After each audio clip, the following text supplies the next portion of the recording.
The story of Anneliese Michel, who died as a result of exorcism, is one of the most famous and mysterious among the cases of so-called devil possession. After the release of the film Six Demons of Emily Rose, filmed on the basis of real events, interest in this mystical plot of 40 years ago increased. So who is this Anneliese Michel? Why do many people still discuss what happened to her, and some even consider her a saint? Anneliese Michel was born in Germany on September 21, 1952 in an Orthodox Catholic family. Not missing a single religious holiday, attending Mass several times a week and reading prayers almost hourly, the Michel family became known in the neighborhood as almost fanatics. This, however, did not bother them at all. Anneliese, as you might guess, grew up a devout Catholic.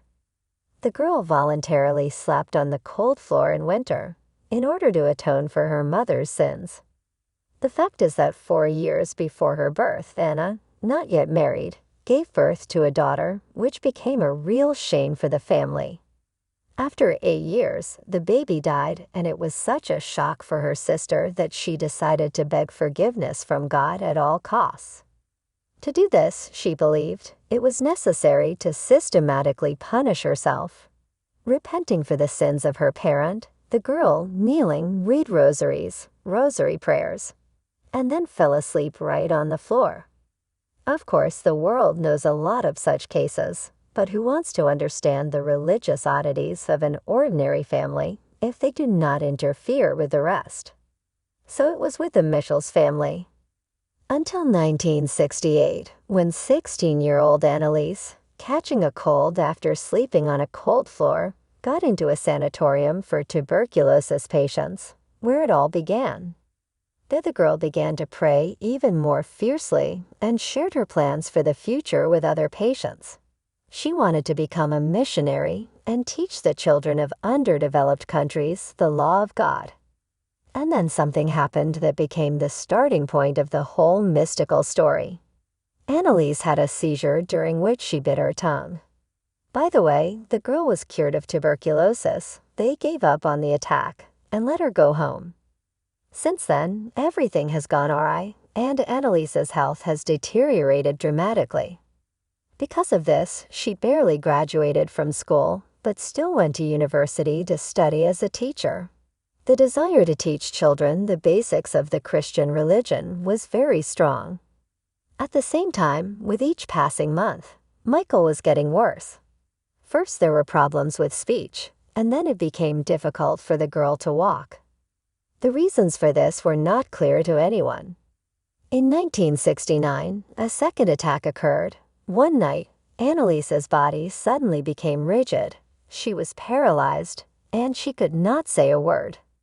The family doctor just threw up his hands and advised to consult a psychiatrist, but the electroencephalogram did not reveal any changes in the brain. In fact, this meant that the girl was healthy. There were no medical indications for treatment. Nevertheless, her parents, and this was probably the only time they acted wisely in this whole story, decided to leave her in a psychiatric clinic where she spent about a year. They did not understand what was happening to her.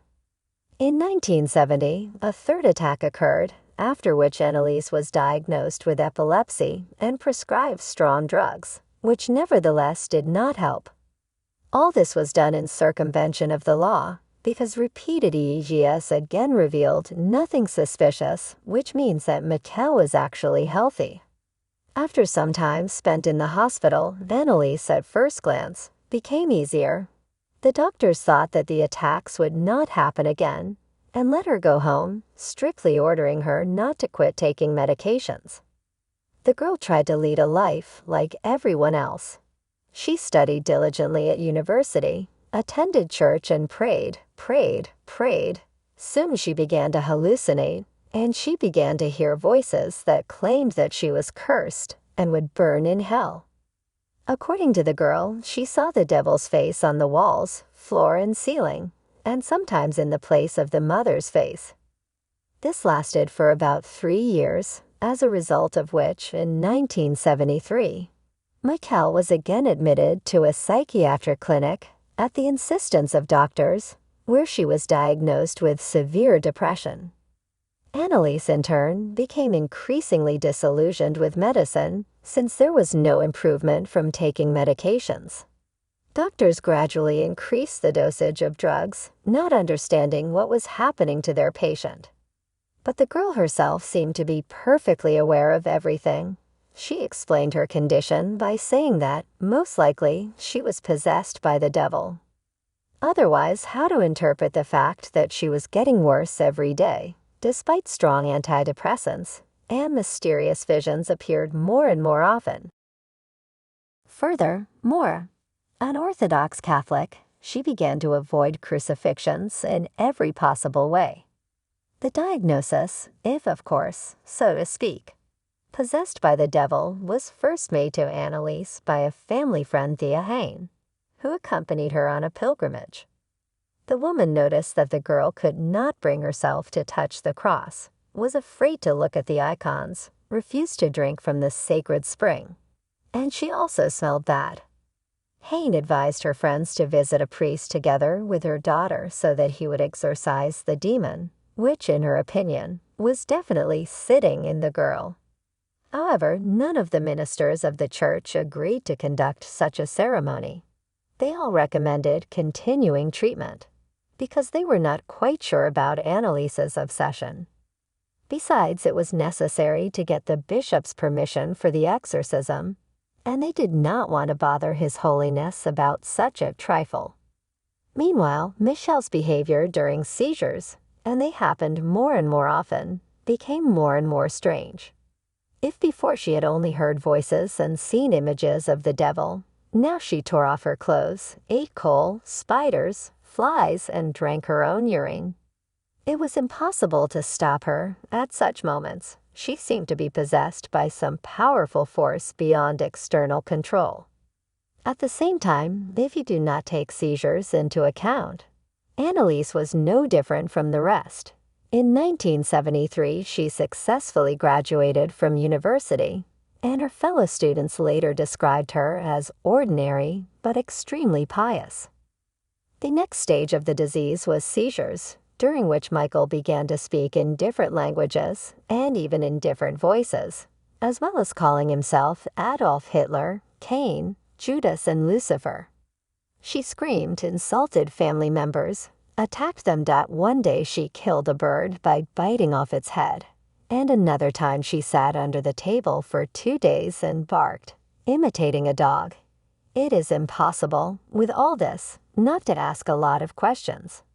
Where have Anneliese's parents been all this time? Where were they looking? Why was the girl at home all this time and not in a psychiatric clinic? After all, she could harm not only her family, but first of all, herself. It seems that devout Catholics were waiting for some kind of miracle. For him, the family again turned to the priests. However, after 2 years of her daughter's requests, in 1975, at that time, the girl had been ill for about 6 years and had long begged the elders to ask the church to perform an exorcism again. But for some reason they were slow. As a result, the girl herself wrote a letter to a priest named Ernst Alt. He was the first one who agreed to consider Anneliese's case. According to him, she did not look like an epileptic at all, but was really possessed. In September 1975, Bishop Joseph Stangl gave permission to Alt and another priest, Arnold Renz, to perform an exorcism. However, he told me to keep everything a secret. But the secret, as we know, always becomes clear. From September 1975 to July 1976, 1 to 2 times a week, they tried to exorcise the devil from Anneliese. At the same time, the attacks were so strong that the girl had to be held by 3 men, and sometimes even chained her. At the very beginning of the therapy, she decided to give up taking medications, while her parents strongly supported her daughter's decision, because it turned out that the pills did not help, so why drink them? Michel got a little better, and she was even able to successfully pass the exam in order to be allowed to teach children the law of God. Parents almost clapped their hands. Of course, what they believed in so much worked. However, in May 1976, Anneliese suddenly became worse. She was delirious almost all the time due to fatigue as a result of constant rituals. By that time, more than 60 of them had been performed, while each lasted about 4 hours. All this time she had to kneel down to beg for salvation from God. 42 rites were recorded on camera. A few weeks before her death, the girl refused food and water, so she'd allegedly redeemed the sins of other people. The last rite of exorcism was held on June 30. Due to exhaustion, Anneliese fell ill with pneumonia.